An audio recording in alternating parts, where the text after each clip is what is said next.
안녕하세요. 탑티어 주식방송입니다. 반갑습니다. 자, 두산중공업.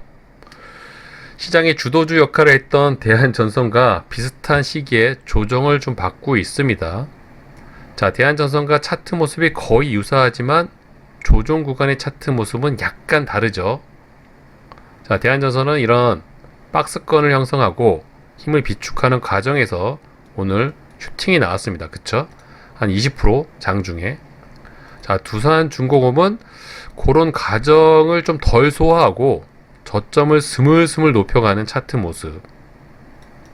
오히려 조정 구간의 차트 모습은 두산중공업이 더 힘이 있어 보입니다. 자, 최근 5일 동안의 상승률이 한 18%. 오늘 나온 대한전선의 양봉 하나와 비슷한 차트 모습이 아닌가 싶네요. 자, 그런 관점으로 봤을 때 두산중공업은 조금 더 긍정적이다. 자, 차트 모습이 이뻐진 만큼 전고점을 트레이하러 갈 가능성이 높아지지 않았나 싶고요. 자, 이런 구간의 차트 모습은 둘 중에 하나죠.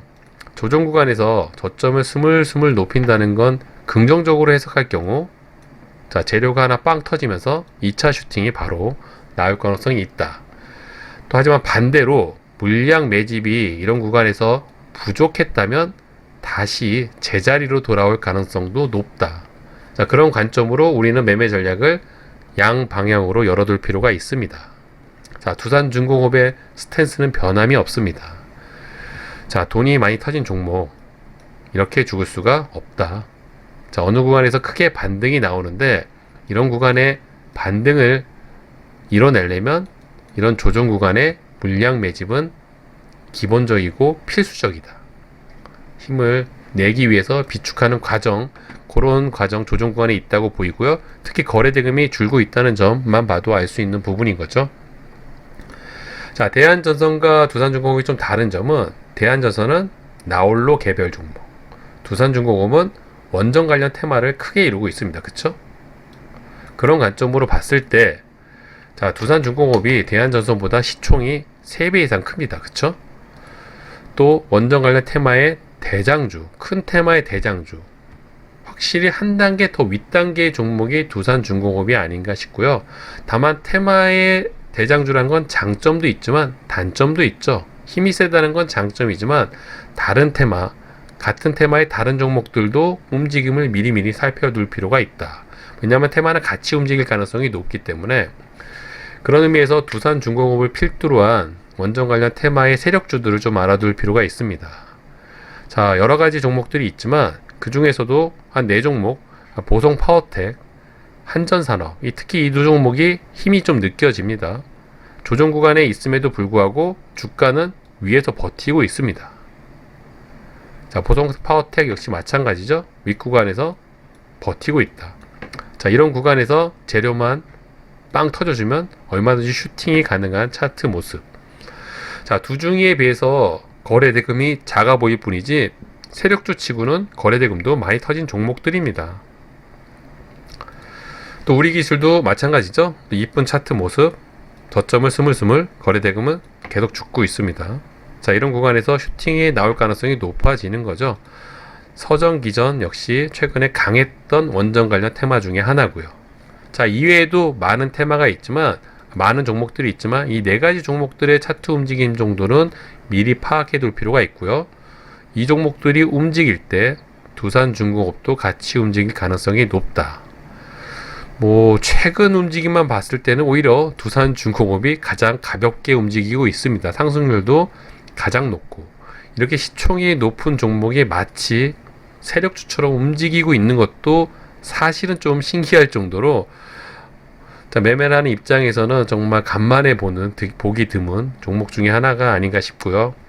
특히 시총이 큰 종목임에도 불구하고 보시는 것처럼 이런 상승 구간에서 수급 영향을 거의 받지가 않습니다. 자, 보시는 것처럼 외인 기관 수급이 굉장히 불규칙적이죠.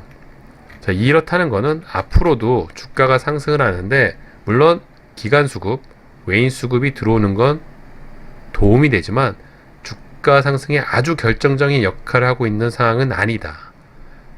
자, 저는 오늘 이 종목도 평상시보다는 프로그램 매수세가 좀 많이 들어왔습니다. 130억 보시는 것처럼 하지만 시총에 비하면 130억, 140억은 굉장히 작은 금액이죠. 이 종목은 10조가 넘습니다, 시총이. 그런 관점으로 봤을 때 프로그램이 굉장히 많이 들어오는 날이 아닌 이상 특이점, 가산점을 주기는 조금 어렵다. 자, 저도 이 종목이 빠른 시일 안에 좀 움직여줬으면 하는 바람을 갖고 있습니다. 굉장히 저도 오랜 기간 스윙 구간에서 계속 매수를 하고 있고요. 그런 관전 포인트, 좋은 타점이 오면 계속 수익을 챙기고 있습니다. 이런 구간이 바로 수익을 챙겼죠. 오늘도 아침에 슈팅이 나와서 이런 구간에서 매집을 한 종목들 수익을 챙겼고요. 특히 프로그램이 평상시와 달리 조금 더 들어온 느낌이 있어서 2차 슈팅이 혹시 가능할까 싶어서 또 재매수를 바로 했던 종목이 두산중공업. 그만큼 기대감을 갖고 있던 종목이지만 아까 처두에 말씀드린 것처럼 우리의 주가 마음대로 우리의 예상대로 이런 주가 움직임이 나오면 좋겠지만 그렇지 않을 가능성도 반드시 염두에 둘 필요가 있습니다. 특히 조정 구간이 생각보다 길어진다면 이런 물량 매집 구간을 이어나갈 가능성이 있겠죠. 그런 관점을 좀 지켜본다면 얼마든지 요리해 먹을 수 있는 구간이 나온다. 자, 누구는 어느 구간에서 기다리기만 하지만 누구는 이런 구간에서 저점 매수, 고점 매도, 거점 매수, 고점 매도를 반복할 수 있다. 자, 이런 걸 할 수 있는 근간은 뭐죠? 바로 거래대금. 신뢰할 수 있는 거래대금이 터졌기 때문에 주가에 대한 하락 가능성보단 상승 가능성이 더 높다는 전제를 깔고 매매를 하기 때문에 가능한 겁니다. 하지만 이런 종목들도 지수 앞에서는 또 힘이 약해질 수밖에 없죠. 어느 날 갑자기 지수가 급락을 한다면 또 저점을 깨고 좋은 가격대까지 내려오는 경우도 있습니다. 그러니까 우리가 매매 전략을 취하실 때 그런 관점까지도 생각을 해 두신다면 돈이 많이 터진 종목은 두려워할 필요가 전혀 없다.